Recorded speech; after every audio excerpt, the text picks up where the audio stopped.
Hi, and welcome back to Los Angeles. I'm senior producer Eric Kyron Davis here with your monthly studio update. This month, we've made great strides and finished a variety of tasks across both projects. And the team here in Los Angeles continues to grow, which really helped us knock things out quickly. Now, in the past, we've talked all about Item System 2.0 and its impacts on the myriad of game features. Regarding its impact specifically on ships, it is an improvement to how players can interact with ships and their systems, such as how adjustments to item settings can affect gameplay. Now, our tech design, engineering, and QA teams have made steady progress in their various disciplines. Now, in our endeavor to reach the goal of rolling out a fleet of Item System 2.0 ships with updated or new items that can be loaded onto them, we've now successfully converted the Origin M50 Interceptor to fully utilize this new system. We chose to start with this ship because it's the least complex example, while still allowing us to discover issues that we can address for all 49 flyable ships and beyond. It's been the perfect test monkey. No offense, M50 pilots.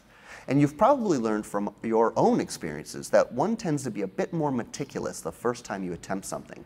We do the same thing at Star Citizen by properly documenting all necessary steps, thereby creating guides to speed up future processes.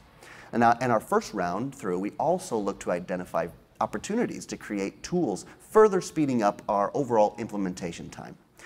And this attention to detail has really allowed us to balance power usage, heat generation, associate EM and IR signals, and balance hydrogen and quantum fuel consumption. This will also give players a reason to consider upgrading their ship components and make multiplayer gameplay a bit more rewarding. Now, QA aided with this conversion by taking an early look at the ship and determined how to convert all existing checklists to the new 2.0 framework. When making any impact to our game, QA has to test everything, which in this case included all the different interaction points.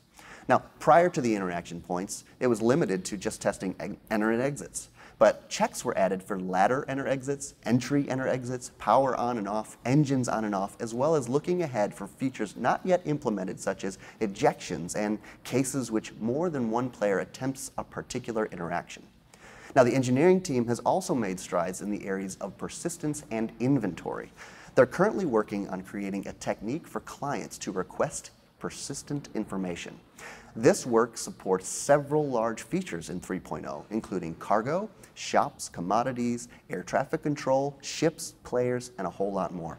It will allow game code to query for a modified data for entries that aren't even spawned, such as selling cargo for a ship that's landed at a station and hidden away from ATC. These features will also allow game code to correctly respawn and orient ships or items that have been abandoned on planets or in space, meaning you can expect the world and your possessions to remain in the same state in between game sessions, unless, of course, a pesky pirate comes along and does what pesky pirates do. Now, we've also made progress on the system which allows one to park their ship inside of another. This should be pretty straightforward as possible and result in being able to transport any stowable ship safely from point A to point B. This was based off of a rework of the landing mechanic that is currently in game.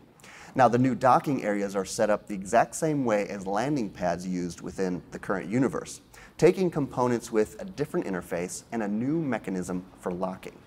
There has also been some work on the physics of getting the Ursa rover to sit inside the cargo bay of the constellation Andromeda, without it popping through the walls and jittering. So, in other words, hopefully physics won't go wild and blow everything up, literally. Now, the team also now has converted the basic quantum drive to Item System 2.0, giving it the ability to store quantum travel and other nav points. This means that all discovered quantum travel points are able to be set as travel destinations for use at any time, regardless of distance and signature strength. Now, the next goal is to make Quantum Drive look and sound as awesome as it behaves by connecting the VFX and the audio to the actual transit. This also involves working closely with design on a way to better display them to a player in a logical interface. And then from here, we can move on to pure 2.0 systems, as Quantum Drive now uses the pipe system for fuel and for power checks. Now, also this month, we've implemented a few new features into our IFCS, or Intelligent Flight Control System.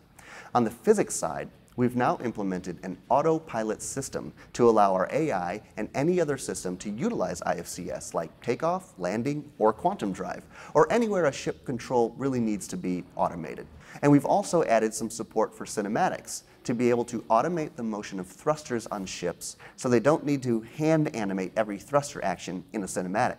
The thrusters on a ship will now behave as intelligently as they do in our current game.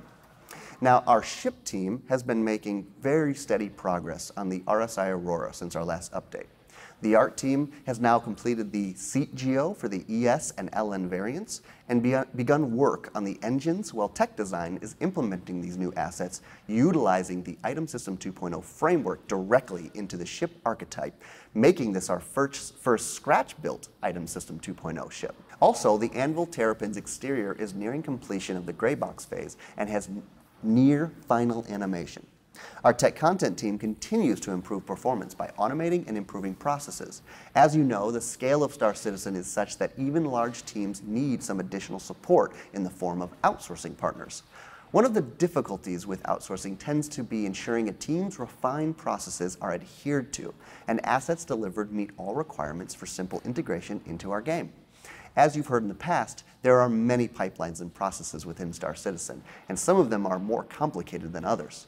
Onboarding an outsourcing team requires that the tools can be installed and run in an external environment with limited support from us, really in order to save time. So this month, the tech animation team developed a standalone installer that automatically mounts sample assets, tools, and documentation, no matter if it's for Motion Builder or for Maya. We can now easily bring on board any potential partners quickly, saving both them and us time, as well as these same partners benefit from our extensive internal tool development that we did for our own needs. Tech animation is also responsible for character skeletons, and like all things, creating a character skeleton can be done manually or automatically. Typically in the games, the rig is not really that complex, nor does it change often. Thus, the manual approach could actually save time. But when you're on the cutting edge of technology, updates are often required. For example, an animation engineer may require the addition of a specifically named joint for code purposes, thus requiring changes to all skeletons in the game. This would be very time-consuming if done manually. But we've now completed our SRC, or source, rigging scripts and can make these kind of updates quickly, easily, and bug-free. The time and energy saved is not only for the rigging team, but also for the animation team, who will be utilizing these skeletons day after day. Now, a programming analogy would be to think of the rig as a compiled executable. The SRC rigging scripts are the source code. So if we need to add something to the skeleton, we update the source code and compile it, rather than patching the executable. You would just really build it anew. Now, changing gears a little bit, up until now, you may have noticed all of our characters' eyes have been more or less the same. But the tech art team has created a new data structure that will allow players to customize their eye color. This supports the first pass of the character creator, where players will be able to select from a preset color palette.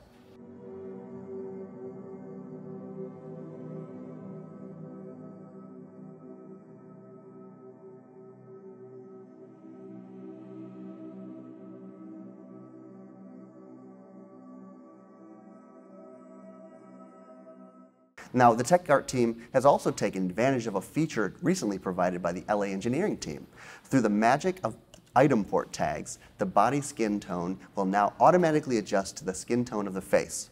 In the case of NPCs, this will maintain consistency for our characters, and in the case of players, this will ensure your body always matches your face. Also, they've created a process to generate SDF, or signed distance field, volume textures, which are used in conjunction with our atmospheric flight model to simulate engine trails.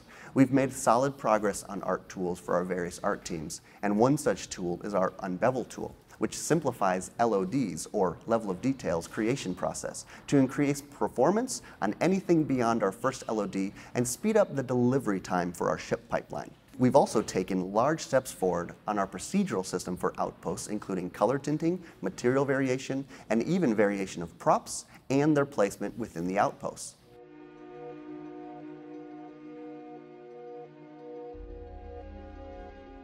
Lastly, our tech art and character team have added more armor to the armory. with a fully rigged female medium marine as well as a male heavy outlaw suit that we've shown in previous updates, going from now concept all the way into final implementation.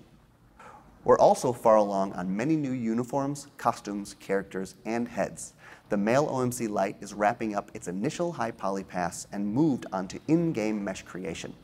The male Schumann Minor uniform has moved to in-game texturing now that the in-game mesh is complete.